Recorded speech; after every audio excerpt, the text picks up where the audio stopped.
ফুল ফুটেছে।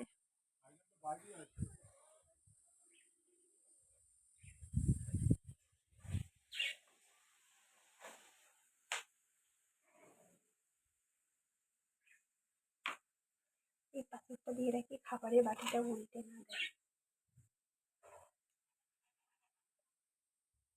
পাথরটা কেন দিয়ে জানো? প্রচুর খাবারগুলো ওরা উল্টে উল্টে নষ্ট করে, এই জন্য পাথরটা দিয়ে রাখি। আর একটা জিনিস দেখাই, দেখো ওখানে ললিতা কেমন ভাবে শুয়েছে আমাদের কলতলায়। ললিতা, ললিতা এদিকে দেখা, চার ঠ্যাং মিলে দিয়ে শুয়ে আছে। সো কিউট না? এখন এই কলতলাটায় না জল মানে জল